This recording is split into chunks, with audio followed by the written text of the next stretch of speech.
Whiskey Jason here, whiskey from the viewpoint of an American over here in Germany, often tasting rare and exotic whiskeys. Today I have another single cask from Signatory Vintage, this time Bunnahabhain, 10-year-old, specially bottled for fassstark.de. Fass means cask, stark means strength, so it's caskstrength.de. Now this is actually a whiskey forum that we have over here in Germany. We have whiskey.com, whiskey.de, Cutty Shark we had, and then we have here, used to have Facebook. We still have Facebook. Now we had a friend of mine, actually Andre Haberecht. He started this together with some other people called Fassstark. So they used a template at the beginning and they just worked on it. And people just still use it and like to use this text-based community to discuss things. Now today, of course, Discord and other things have been much better and more successfully implemented in the English world.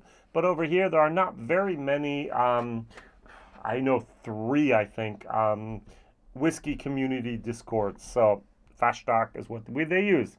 And every once in a while, they bring out a community bottling. And so this is Whiskybase number 233696. This was distilled on the 28th of May, 2012. It was bottled on the 9th of May. They should have waited the extra 3.5 weeks. 2023, so it's a 10-year-old whiskey. Could have been an 11-year-old whiskey, but it's 10 years, 11 months, and 1 week. And it was, it says here at least, first fill Oloroso sherry but matured. So there's 627 bottles of this. So I very quickly did the math. So that'd be then 439 liters still in the cask after 10 years. You're losing 60 liters on a 500 liter butt. That's about 1% a year. Could be. All right, so that was cask number 900785, and now the clincher is 65% ABV. My question is, what in the world was the cask strength? What was the barrel entry proof? All right, so what was the barrel entry proof? Was it 72 point something? Did they take it directly from the still, added no water, and put it into the cask? Apparently.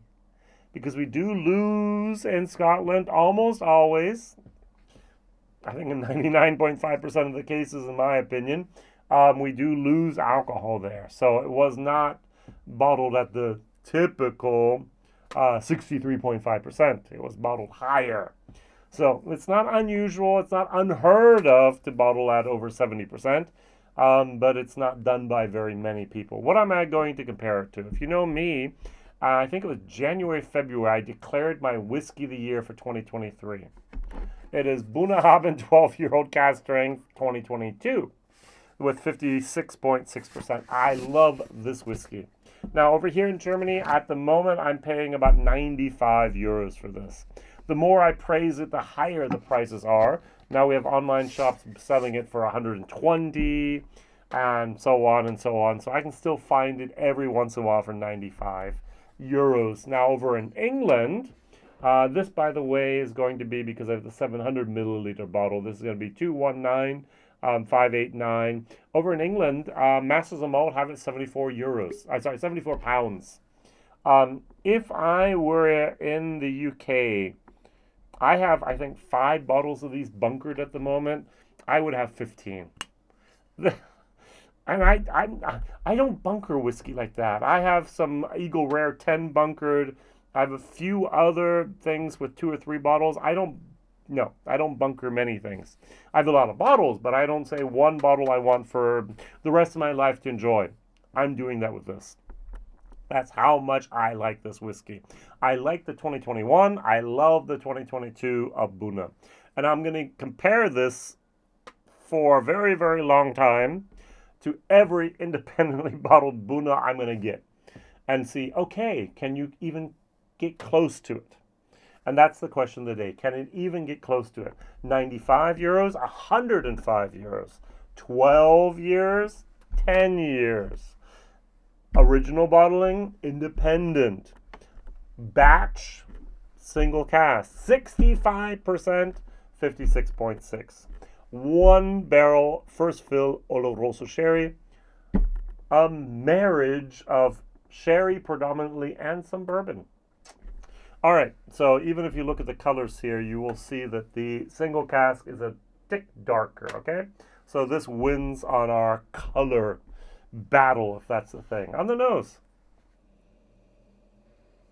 All right, so first of all, I do get some nice sweetness. I do get a little bit tobacco. I get leather, but I also get a tiny little bit of my so-called sherry syrup, condensed sherry, almost cooked down sherry, and a tiny, tiny little bit of plastic moment going on in there. This is an okay nose, but it's not really doing it for me. There is some berries. Let's go for blackberries. Let's go for a little bit of a... Let's stick with blackberries at the moment. Prunes. We can go for raisins. I'm getting some wood. I would not be surprised if this was not purely... usually... What am I trying to say? I'm trying to say if it's a seasoned sherry hogshead, the chances of it going to be American oak is 9 to 10. Now this is a first fill sherry butt. But sometimes, especially the seasoned casks, are made out of American oak. If they're for the Solera process, they're definitely made out of American oak. But for the sherry, for the Scotch industry, they like that European chocolatey moment, and that's what this might actually be. There might be American and or European oak in here. I can't tell.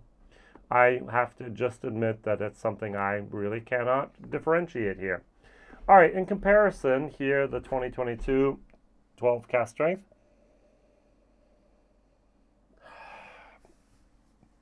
It's got less sweetness. It has more of a leather moment. It has 0 sulfur. It's more of a tobacco, leathery goodness. All right. So, this has a little bit of the feeling of going down in the basement and having that basement, what was the word they used here all the time? A little bit of a sour moment, a little bit of that basement dampness. It's not bad, but it's not... This is not something that I'm going to spend a half an hour smelling, enjoying, and differentiating between the different aspects here. Now, what fascinates me is the 65%. Nothing burns. That is amazing. I've had whiskeys that are 58. I put my nose in and go, oh, ow, oh, I burnt the hairs. No. Just barely do we get any type of heat here. That is fantastic. Now, I've had a lot of new make in my life, also new make straight from the still, and we're up in the 70s, 75, even higher sometimes. And that normally doesn't burn. This doesn't burn either. One of the questions I have is, when it burns, was it distilled too hot? Too quickly? I don't know. All right, so I do get some raisins, some chocolate-covered raisins. But I'm also getting a tiny little bit of barrel char. All right, so over here, I smile, goodness over here. Yes, but. All right, 65%. Cheers.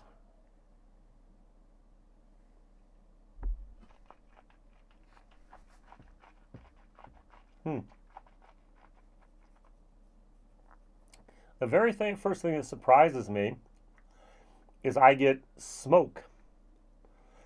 As if there's peated barley in here.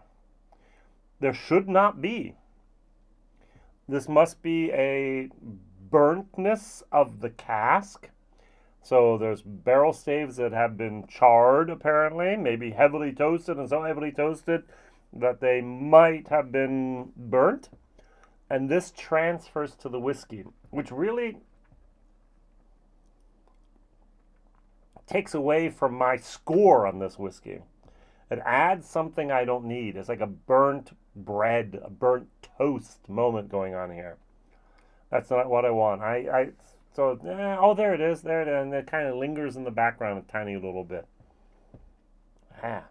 Now, that's interesting. On the Whiskybase, I have like 4 or 5 people that actually say exactly that.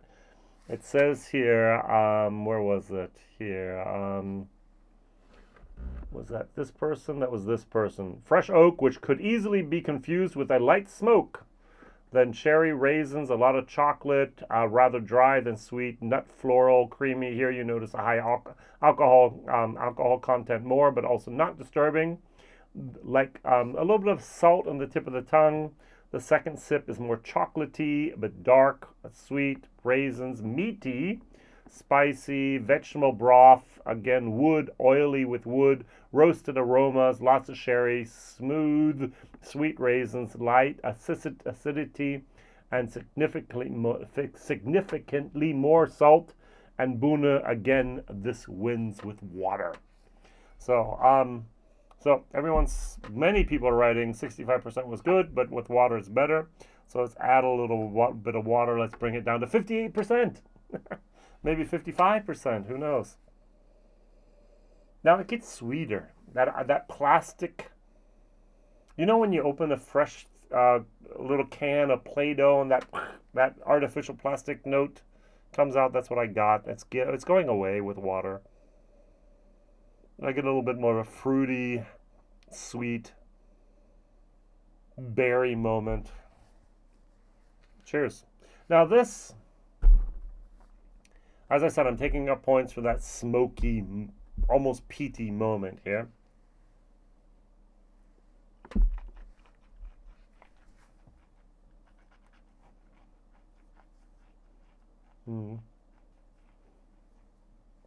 It's going to be a whiskey where I'm going to a C.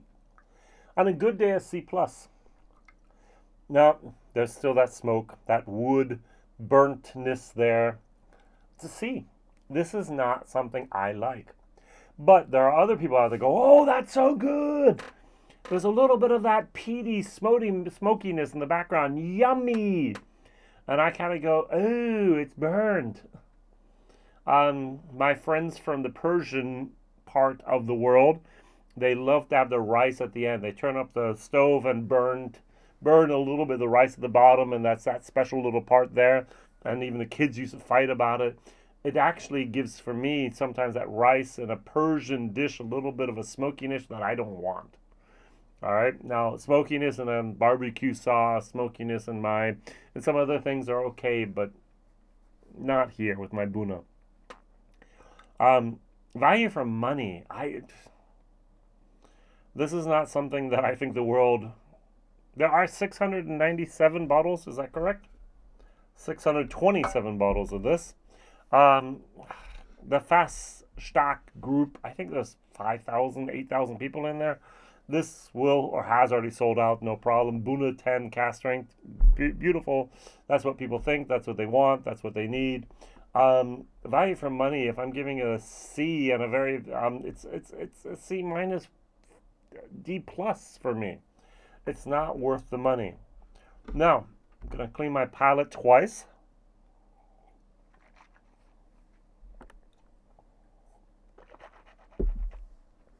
Because I want to enjoy every single last drop of this. This is for me an A whiskey. This is something where I smell it.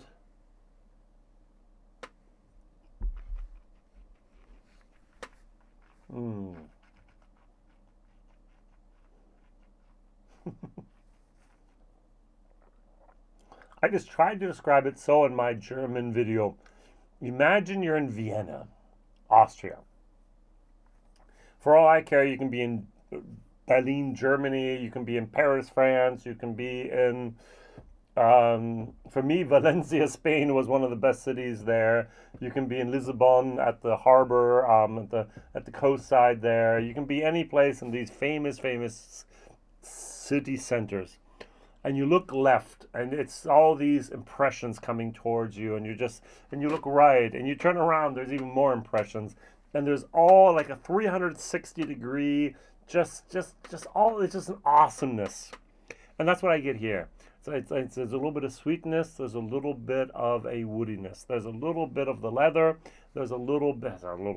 There's that leather. There's the tobacco going on. There's the berry going on. There's the vanilla going on. It's just everywhere. There's all in harmony. It's just all bling, and it's perfect. But you can pick out, and you can concentrate, and you can focus on, and you can just spend some time studying that one thing, and it's there, and it's evident, and you go to the next thing, and it's there, and it's evident, and it's so well balanced. And this is a whiskey that I just love. And so if you can get your hands on this over here in Europe, Germany at the moment, anything under €100, I think it's worth it. So I originally came out at 85 euros, and now I can't get it for 85 anymore. I praised and said, you could pay it could be actually a good price for up to 100. Well, what did they do? People are now trying to sell it for 120. Shame on me. But this is still, compared to this, it's still 10 euros cheaper than that. It's older, and it's better. And it's absolutely my flavor profile. Still there.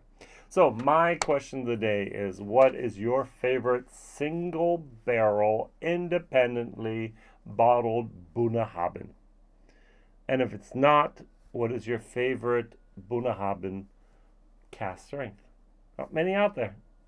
All right. Thank you very much for watching, liking, subscribing. Good. Best. Not bad. Wonderful. I'm very biased, and I know it, and I will not apologize for that.